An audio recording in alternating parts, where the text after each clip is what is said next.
Après des mois de confinement au printemps, nous espérions tous avoir une rentrée normale.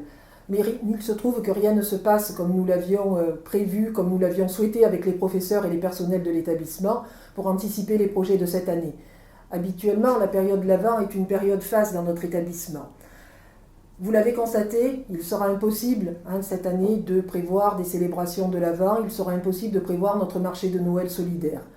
Malgré ce, notre établissement se tourne vers d'autres projets. À l'initiative de Sœur Pilar, une belle action se met en place cette année, des légumes et du cœur, belle action en partenariat avec le Secours catholique. Nous remercions tous les jeunes qui se sont mobilisés, les familles, les professeurs et les personnels qui participent à cette action.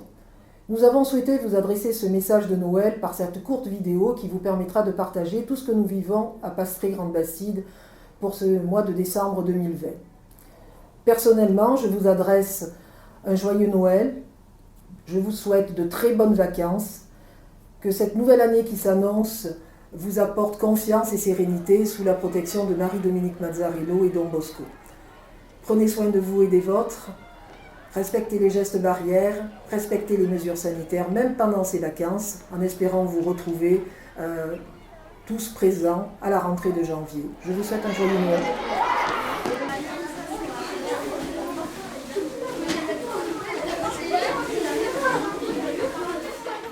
L'enfant qui est né est venu vaincre les ténèbres. Il est né dans la nuit, comme cette nuit que nous sommes en train de traverser aujourd'hui.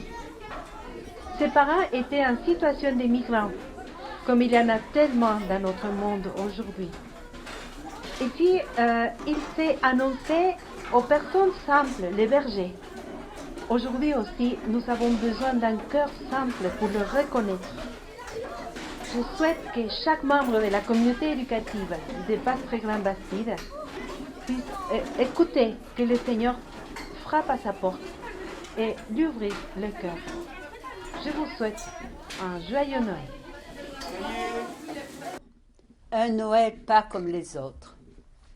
Nous traversons un temps d'obscurité, fait d'incertitude. Je voudrais rejoindre tous ceux qui se sentent seuls ou qui sont malades. Je vous dis, ne craignez pas, ayez confiance, gardez l'espérance. Le Dieu qui se fait proche ne nous abandonnera pas. Dieu nous a fait le plus grand cadeau, son propre Fils. Jeunes, soyez les messagers de cette bonne nouvelle. Dieu est devenu un membre de notre famille. Ouvrons nos maisons, nos cœurs pour l'accueillir. Nous, sœurs salésiennes de l'accueil Pastré, nous prions pour vous. Joyeux Noël à tous.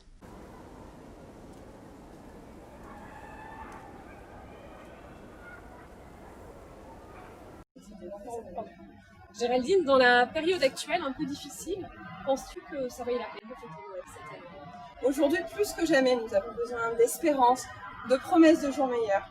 Noël et la naissance de Jésus est justement là pour nous le rappeler.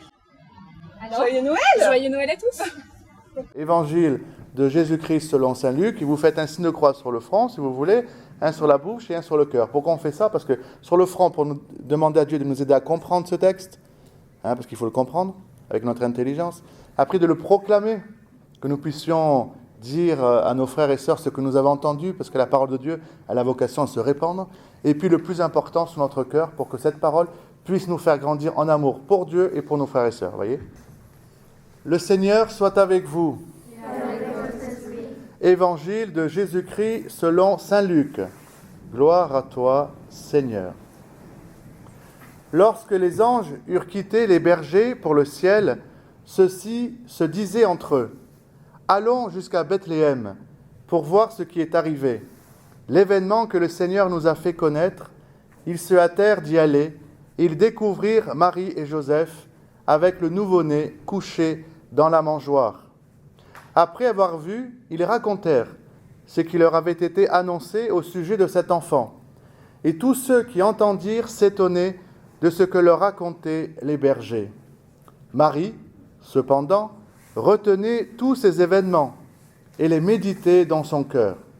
Les bergers repartirent ils glorifiaient et louaient Dieu pour tout ce qu'ils avaient entendu et vu, selon ce qui leur avait été annoncé. Acclamons la parole de Dieu. Louange à toi, Seigneur Jésus. Cet évangile de Noël que nous allons entendre dans toutes les églises du monde entier nous rappelle comment Dieu est venu à notre rencontre. Il est très important de se dire que ce Dieu qui est venu à notre rencontre, il est venu d'une manière un peu particulière. On peut penser, quand on parle de Dieu, que Dieu viendrait dans un palais somptueux, avec une armée qui garderait cet enfant Dieu, cet enfant roi, parce que c'est le Fils de Dieu. C'est la première fois dans l'humanité qu'un Dieu descend sur terre et qui prend l'apparence humaine. Et donc, on pourrait penser que ce Dieu, qui a tous les pouvoirs, aurait tous les pouvoirs de la richesse. Donc, pas d'armée, pas de digicode, pas de code d'accès. Dieu est né simplement dans une mangeoire, car toutes les salles d'accueil à Bethléem étaient prises, occupées, complètes. Il n'y avait plus de place pour accueillir Jésus, pour accueillir Marie et Joseph. Il ne restait plus qu'une simple étable où on trouve des animaux en train de se reposer la nuit, manger et boire.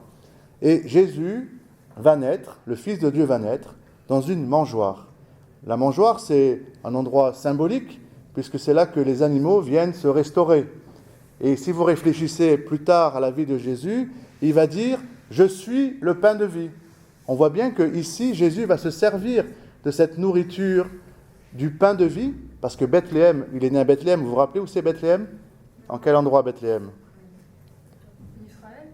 Oui, en Palestine. En Palestine. Israël, c'est tout récent. En Palestine, il est né en Palestine, Jésus. Et Bethléem, ça veut dire la maison du pain. La maison du pain. Donc, on voit que Dieu aussi, il est né dans un endroit où on appelle la maison du pain. Il est né dans une mangeoire. Et puis, plus tard, il va dire, je me donne en nourriture pour vous et pour la multitude. Vous voyez? Donc, vous voyez le lien entre Noël et puis la Pâque qui sera fêtée plus tard. Revenons à Noël. Noël ici, cet enfant Jésus, tout simplement, il est né pauvre parmi les pauvres pour que tout le monde puisse avoir sa place autour de lui. Ouvert au grand vent, ouvert à tous, pour que tout le monde puisse trouver sa place devant lui. Qu'on soit riche, intelligent, petit, grand, jaune, noir, de tout horizon, tout le monde a sa place devant l'enfant Jésus de la crèche. C'est-à-dire qu'il est venu naître dans la pauvreté absolue pour que tout le monde puisse le reconnaître. Alors quand on est devant la crèche, et cette année particulièrement dans cette difficulté que nous rencontrons en raison de la pandémie, Noël va prendre une connotation un peu particulière. Peut-être qu'on ne pourra pas se réunir comme on avait l'habitude de le faire avec la famille. L'essentiel est que ce Jésus qui vient naître dans une crèche puisse surtout naître dans votre cœur. Et que vous puissiez, vous, avec votre vie, votre jeunesse, votre inventivité, votre intelligence, parcourir aussi cette marche de Jésus vers les hommes. C'est-à-dire, Jésus se fait solidaire de tous. Jésus se fait le frère de tous.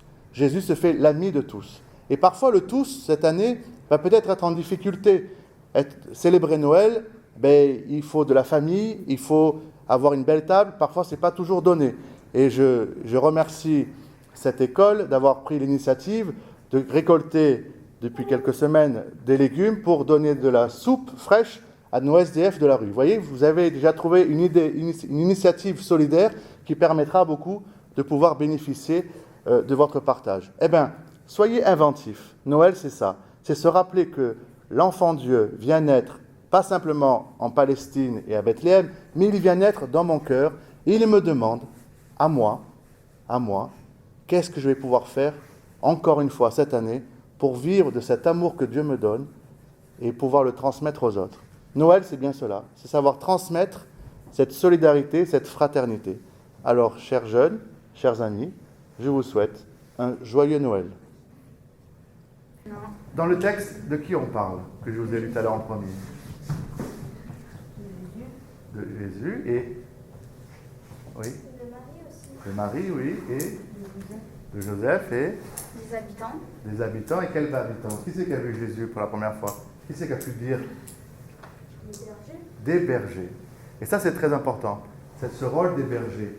Le berger ne savait ni lire ni écrire. C'est des gens qui n'étaient pas trop fréquentables. Et Dieu a voulu parler à eux en premier. Vous vous rendez compte? Il faut dire que Dieu choisit toujours les petits, les faibles, pour révéler la grandeur de Dieu. Voyez? Ces bergers. Alors nous aussi, nous allons nous mettre en route, parce que les bergers font que marcher. Qu'est-ce que vous allez faire à Noël cette année que vous n'avez pas fait jusqu'à présent? En fêtant la naissance de Jésus, pourquoi on se fait des cadeaux? Pourquoi on est solidaire? Pourquoi on fait des repas de famille? Oui. Parce que c'est comme quand tout le monde est allé voir Jésus, c'est nous qui nous réunissons entre nous et qui s'offrent des cadeaux pour cette naissance. On fait plaisir le coup. Oui. On donne quoi? On donne? Comme de l'amour. Mais bien oui, on donne de l'amour. C'est ça. Donner de l'amour. Et oui, il est là venu pour nous aimer, d'un amour infini. Et c'est pour ça que ce jour-là, on ne peut oublier personne. Personne ne doit rester seul. Personne ne doit rester dans son coin. Personne. Mais là, c'est toute l'humanité tout entière qui fête l'amour de Dieu. Vous voyez?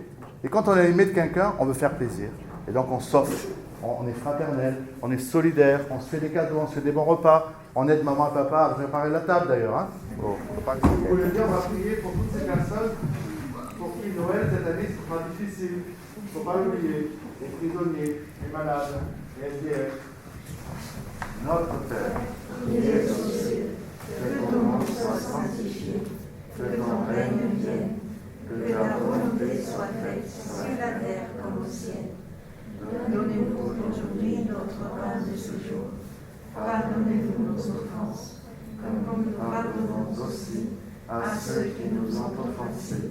Et ne nous laisse pas entrer en tentation, mais délivre-nous du mal. Toi qu'appartiennent le règne, la puissance et la gloire pour les siècles des siècles. Amen. Aujourd'hui, à l'heure actuelle, dans les rues, des jeunes étudiants qui sont en faculté de médecine ou autres, qui font des études supérieures et qui se retrouvent sans job. Pourquoi? Parce qu'avec le Covid, ils n'ont plus de boulot en fait. Ils ne peuvent plus payer leurs factures et ils n'arrivent plus à se nourrir. Donc l'idée, c'est aussi de les rejoindre, de leur apporter tout ce dont ils n'ont plus accès à l'heure actuelle pour les garder dans la dignité. Voilà notre projet du cœur. Et joyeux Noël à tous. Des légumes voyageurs qui veulent pas rester